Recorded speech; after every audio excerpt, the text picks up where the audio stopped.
Now before we get into this, I just want to say a disclaimer. This video is being made and should be viewed with the full understanding that things will be different in the future.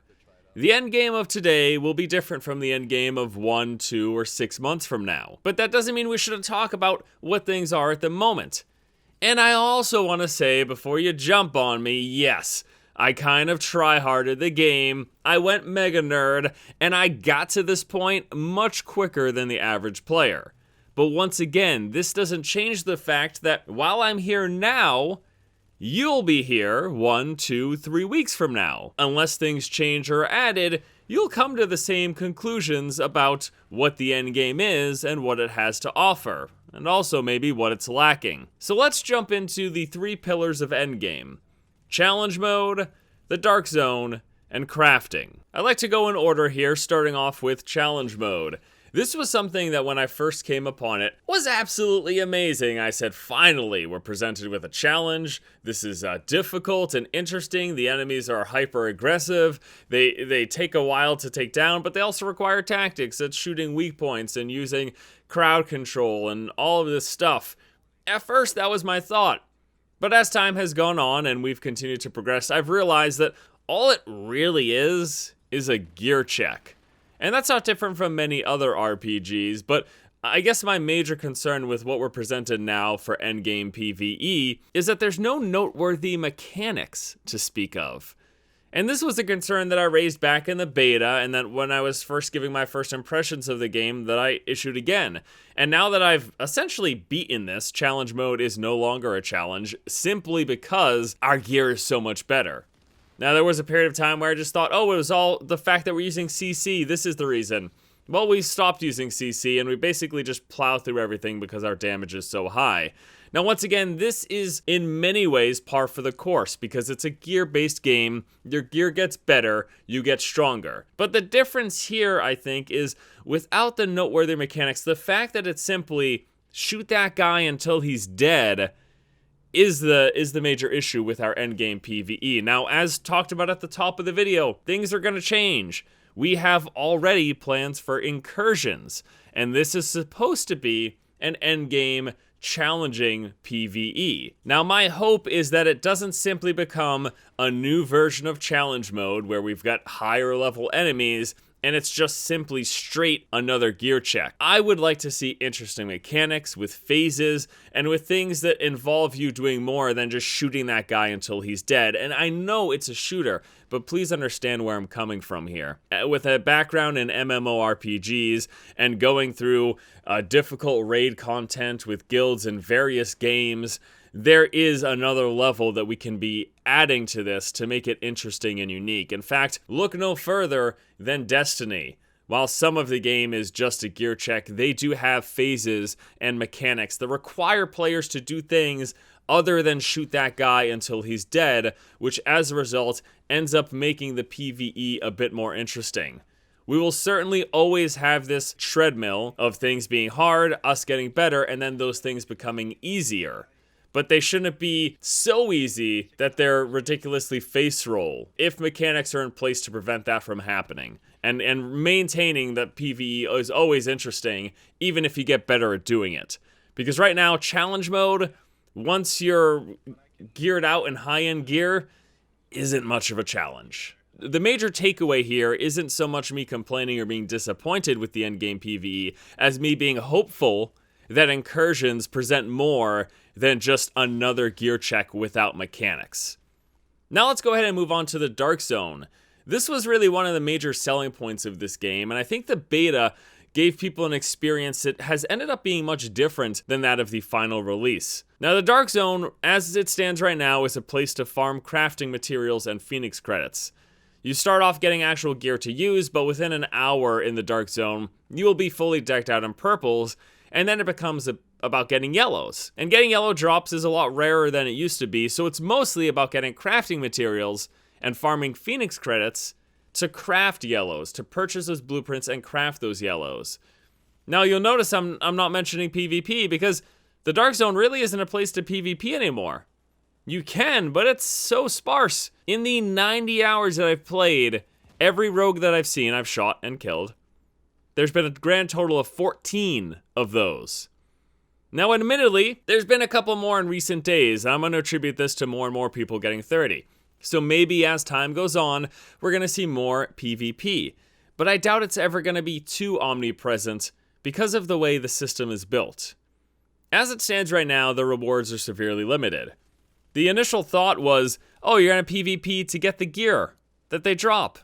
But nobody needs the gear that they drop because pretty much all the drops in the Dark Zone are purple with the rare yellow, and that yellow is probably going to have bad rolls. Odds are stacked against it having good rolls, and we'll talk about that as we get further into crafting. So you're not killing people for gear. The rewards from surviving Rogue are some credits and, maybe some keys that you get from killing people.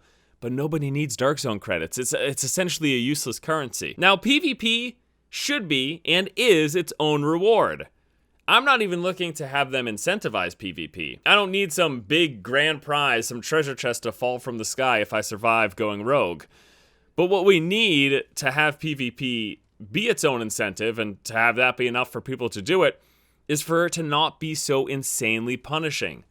The punishment for dying as rogue is through the roof ridiculous, tenfold the reward that you would get for surviving it.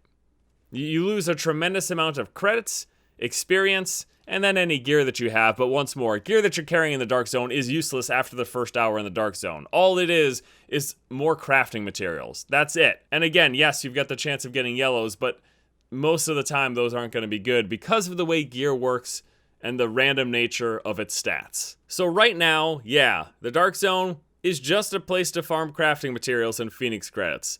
And some people are exceedingly happy with this. But it's my understanding the developer wanted this to be a place for tense PvE, where you'd have the concern, that guy next to me might shoot me to try to take my stuff. That's not a concern anymore. It's not as of right now. And I think unless they make changes to the rogue system so that it's not so, it can still be punishing, but not so insanely punishing that if you die, you lose most of your credits. I think Rogue Rank 5, I heard, loses 50% of their accumulated credits. And at the very least, I've heard reports of people losing up to 2 Dark Zone levels when they die as Rogue. That's just ridiculous, and I definitely think that needs to change. And you might say, well, again, it's fine. It shouldn't be all this PvP. You know what the result has been? The result has been one of two things. People rolling alts, leveling up to 30, and then not caring about their Dark Zone rank, taking all of their gear from their main because stuff is not bound to characters, transferring it to their alt, and then going on a rampage. And as this continues to happen, the Dark Zone will turn into a place that is nothing but insane PvP. So I think Massive needs to do something to stop that from being a thing. Beyond that, I think the Dark Zone is a great place. I love having more challenging enemies than in the normal world. Level 31, level 32 mobs, I think it looks great, and I love seeing other players around. But I do think some things still need to change. And the final pillar of the endgame, what this game is really about, is crafting. Well, this game is really about gear, and crafting is giving you the best chance at having the best gear. We'll call this the true endgame. Everything that you do at endgame is in service of either getting crafting materials or Phoenix credits to purchase blueprints to craft things with your crafting materials. I talked about earlier how, maybe there's the chance that someone in the Dark Zone picked up a yellow drop, and if he killed them, he could get it, but it might not even be worth it. Why is that?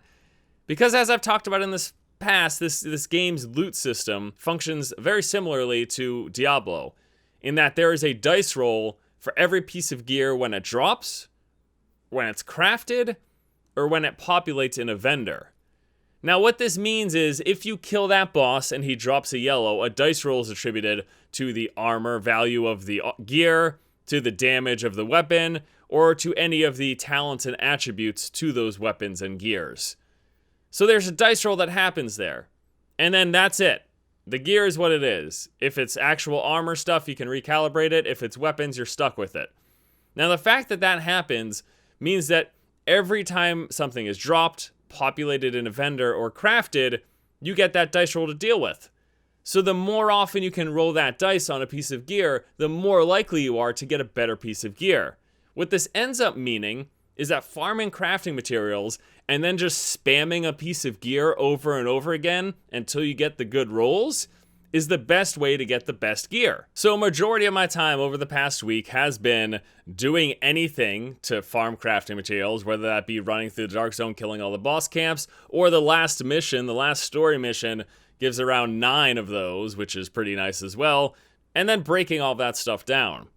Now there's also been talk of people, maybe we'll call it exploiting game mechanics by taking purple and better gear that they farm on their main, putting it in their stash, then picking it up on their low-level alt, selling it all for a ton of currency on their alt, using that currency to purchase low-level materials like weapons and armor, then transferring those low-level materials back to their main and breaking all that stuff down, the net result of which is you end up getting much more high-end crafting materials while you break down low-end gear and then combine that low-end material into high-end material. It's like clearly not what we're supposed to be doing, clearly exploitative, but people are doing it because this is how you get the best gear. I have no problem with the crafting system, and I actually have been enjoying the min-maxing process. It feels satisfying to get that better roll, to get that higher bit of damage, or to get that really good talent on your SMG or on your sniper rifle or whatever.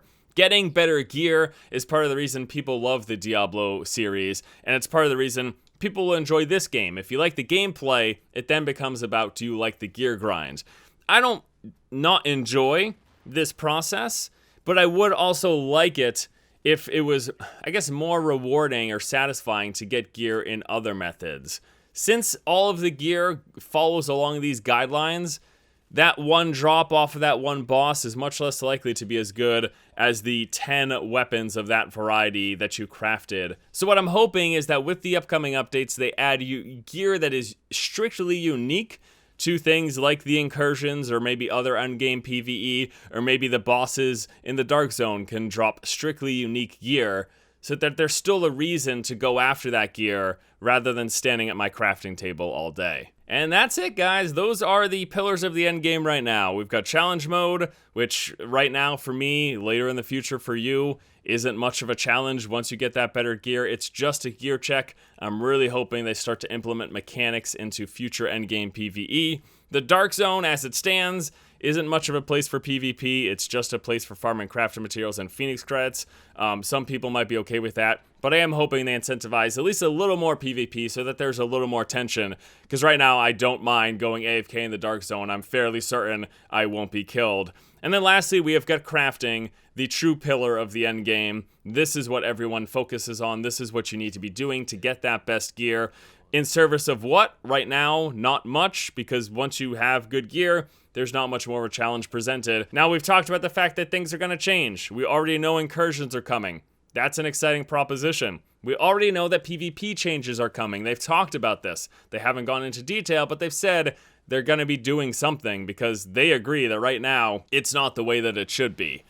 But I hope this video proved helpful to you guys, informative. If you're not at this point right now, expect to be at this point in the future, and hopefully by the time you reach this point, some of these things will have changed, they'll be different, and it'll result in a more enjoyable endgame experience. As it stands right now, I'm continuing to enjoy playing the game because I like it as a third-person shooter, and I like the gear acquisition. I just feel myself running out of things to do. I know it's quick, but I'm a mega nerd, and I enjoy this process. I just hope that they provide me with more things to fill my time. Alright guys, that's going to do it for me here today. Thank you so much for watching. Hope you all have a fantastic afternoon, and until next time, I'll see you later.